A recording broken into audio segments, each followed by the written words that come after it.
નમસ્કાર દર્શક મિત્રો, ધ લોકસત્તા શોમાં આપનું સ્વાગત છે। હાલ ભારતનો તેના એક પાડોશી દેશ પાકિસ્તાન સાથે તણાવ ચાલી રહ્યો છે, ત્યારે ભારતના એક બીજા પાડોશી દેશ ચીને વિવાદાસ્પદ નિર્ણય લીધો છે। ભારત પાકિસ્તાન તણાવ વચ્ચે ચીને ફરી એકવાર એક નાપાક હરકત કરી છે।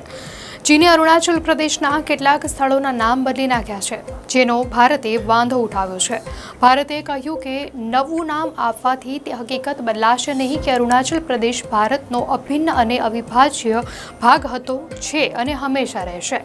ભારત સરકારે આજે એટલે કે બુધવારે એક નિવેદનમાં અરુણાચલ પ્રદેશના કેટલાક સ્થળોના નામ બદલવાના ચીનના પગલાંને કડક શબ્દોમાં વખોડી કાઢ્યું હતું। ભારત સરકારે ચીનના આ પગલાંને પ્રદેશ પર દાવો કરવાનો નિરર્થક અને પાયાવિહોણો પ્રયાસ ગણાવ્યો હતો। વિદેશ મંત્રાલયના પ્રવક્તા રણધીર જયસ્વાલે બુધવારે એક્સ પર એક પોસ્ટ શેર કરી ચીન દ્વારા અરુણાચલ પ્રદેશમાં સ્થળોના નામ બદલવાના અહેવાલો પર વિદેશ મંત્રાલયના પ્રવક્તા રણધીર જયસ્વાલે કહ્યું, અમે જોયું છે કે ચીને ભારતીય રાજ્ય અરુણાચલ પ્રદેશના સ્થળોના નામ બદલવાના તેના નિરર્થક અને વાહિયાત પ્રયાસો ચાલુ રાખ્યા છે। રણધીર જયસ્વાલે કહ્યું, અમે નોંધ્યું છે કે ચીન ભારતીય રાજ્ય અરુણાચલ પ્રદેશમાં આવેલા સ્થળોના નામકરણ કરવાના નિરર્થક અને વાહિયાત પ્રયાસો કરી રહ્યું છે। અમારા સૈદ્ધાંતિક વર્ણ મુજબ અમે આવા પ્રયાસોને સ્પષ્ટપણે નકારીએ છીએ। મહત્વનું છે કે અરુણાચલ પ્રદેશ લાંબા સમયથી ભારત ચીન સંબંધોમાં તણાવપૂર્ણ મુદ્દો રહ્યો છે।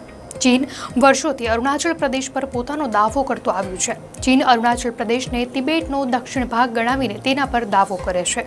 ચીને આ વિસ્તારને ચાંગનાન નામ પણ આપ્યું છે। ગયા વર્ષે માર્ચમાં વડાપ્રધાન નરેન્દ્ર મોદીએ અરુણાચલ પ્રદેશના તવાંગ જિલ્લામાં મહત્વપૂર્ણ સેલા ટનલનું ઉદ્ઘાટન કર્યું હતું। આ મુલાકાત પર ચીને પણ ટિપ્પણી કરી હતી। જોકે વિદેશ મંત્રાલયના પ્રવક્તા રણધીર જયસ્વાલે એક નિવેદન જારી કરીને કહ્યું હતું કે અમે વડાપ્રધાનની અરુણાચલ પ્રદેશની મુલાકાત અંગે ચીનની ટિપ્પણીઓને નકારી કાઢીએ છીએ।